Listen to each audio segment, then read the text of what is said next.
ગત 22 એપ્રિલના રોજ વાઘોડિયા પોલીસ સ્ટેશન હદ વિસ્તારમાં બનેલી એક ઘટના કે જ્યાં એક જ્વેલર્સની દુકાનમાંથી વેપારી પરત ફરી રહ્યા હતા તે દરમિયાન કેટલાક લૂંટારુઓએ તેમને નિશાન બનાવી લૂંટ આચરી હતી। ત્યારે હવે આ સમગ્ર મામલે પોલીસે આ ઘટનાનો પર્દાફાશ કરી બે સાગરીતોને ઝડપી પાડ્યા છે। મધ્યપ્રદેશની વાસોનિયા ગેંગના આ બે સાગરીતો કે જેને વડોદરા જિલ્લા ગ્રામ્ય પોલીસ અને મધ્યપ્રદેશની પોલીસે સંયુક્ત કાર્યવાહી કરી ઝડપી પાડ્યા છે। આ કાર્યવાહી હેઠળ 450 જેટલા સીસીટીવી ફૂટેજને ફંફોસવામાં આવ્યા હતા અને આ સમગ્ર કાર્યવાહી કરી પોલીસે સમગ્ર ઘટનાનો પર્દાફાશ કર્યો છે। વડોદરા જિલ્લાના વાઘોડિયામાં જ્વેલર્સને ત્યાં લૂંટ ચલાવી ફરાર થઈ ગયેલી આંતરરાજ્ય ગેંગ પર વડોદરાના ગ્રામ્ય પોલીસે ત્રાટકીને બે સાગરીતોની ધરપકડ કરી છે। આ અંગે વિગતો આપતા એસપી સુધીર દેસાઈએ જણાવ્યું હતું કે ગત 22 એપ્રિલના રોજ વાઘોડિયામાં જ્વેલર્સની દુકાનમાંથી પરત જતી વખતે લૂંટની ઘટના બની હતી।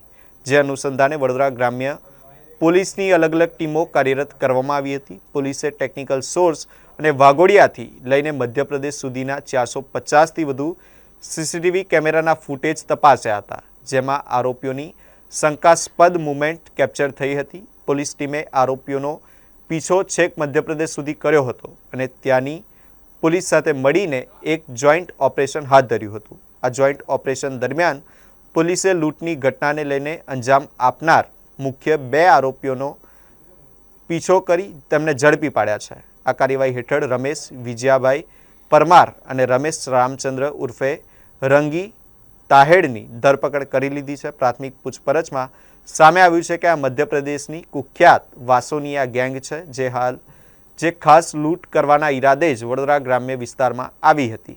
પોલીસે હાલ બંને આરોપીઓની અટકાયત કરી છે અને કાયદેસરની કાર્યવાહી હાથ ધરી છે, જ્યારે આ ગુનામાં સંડોવાયેલા અન્ય 4 આરોપીઓને વોન્ટેડ જાહેર કરી તેમને પકડવાના ચક્રો ગતિમાન કરાયા છે। ગઈ તારીખ 12 મઈ 2026ના રોજ વાઘોડિયા પોલીસ સ્ટેશનની અંદર એક લૂંટનો બનાવ બન્યો હતો, જેની અંદર એક જ્વેલર્સ જ્યારે પોતાની દુકાન બંધ કરીને પોતાના ઘરે જતા હતા તો રસ્તાની અંદર એમના ઉપર અસોલ્ટ કરવામાં આવે છે અને એમનું દિવસની અંતે જો પણ જ્વેલરીનો બેગ હોય છે તે લૂંટી લઈ જવાની હકીકત સામે આવી હતી। તેને એફઆઈઆર લોન્ચ થયા પછી તાત્કાલિક પોલીસ દ્વારા એ વિસ્તારના સીસીટીવી કેમેરા ચેક કરવાનું કાર્યવાહી હાથ ધરવામાં આવી હતી અને એ સીસીટીવી કેમેરાને ચેક કરતા પોલીસે જો છે આરોપીઓની મૂવમેન્ટને ટ્રેસ કરવામાં આવી હતી। 450થી વધારે સીસીટીવી પોલીસ દ્વારા ચેક કરવામાં આવ્યા છે અને ઠેક વાઘોડિયાથી જાંબુઆ જિલ્લા એમપી સુધી આ 200 કિલોમીટરથી વધારે રૂટની ઉપર 450થી વધારે સીસીટીવી કેમેરા ચેક કરીને આ આખું આરોપીઓનું જો રૂટ છે તેનું પર્દાફાશ કરવામાં આવ્યું છે। આ જો ગેંગ છે તે જાંબુઆ જિલ્લાની વાસુનિયા ગેંગ તરીકે ઓળખાય છે અને એની અંદર ગેંગના બે મુખ્ય આરોપી પોલીસ દ્વારા અરેસ્ટ કરવામાં આવ્યા છે, જેની અંદર રમેશ વિજયાભાઈ પરમાર રહેવાસી જાંબુઆ અને રમેશ ઉર્ફે રંગી તાહિદ રહેવાસી જાંબુઆ, આ બે આરોપીઓની ધરપકડ કરવામાં આવી છે। આ બંને આરોપીઓ ઉપર પહેલા 3 અને 5 જેટલા એફઆઈઆરની અંદર ગુનાઓ રજીસ્ટર્ડ છે। એ સિવાય બીજા 4 આરોપીઓને વોન્ટેડ જાહેર કરવામાં આવ્યું છે, જેની અંદર ધુલેશ ઉર્ફે દિલીપ વાસુનિયા છે, જુવાનસિંહ સકારિયા વાસુનિયા, જેલુ કેગર વાસુનિયા અને રમેશ સરકારિયા વાસુનિયા।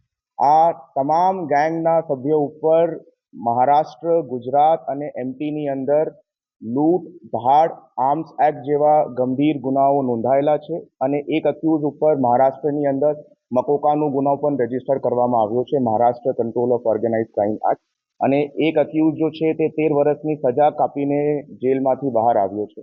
આ ગુનો આ જગ્યા પર કરવાનું કારણ એ છે કે સીસીટીવી ચેક કરતા પોલીસે આ હકીકત મળી કે ઘટનાના એક દિવસ પહેલા આ લોકો ગોરજ કેન્સર હોસ્પિટલની અંદર રાત્રે રોકાણ કર્યું હતું અને આ લોકોની જો ચાલઢાલ હતી એનાથી એ લાગતું હતું કે they are very comfortable with the location, કે આ હોસ્પિટલની અંદર કઈ જગ્યા સુવાનું છે, કઈ જગ્યા રૂકવાનું છે, કઈ જગ્યા જમવાનું છે।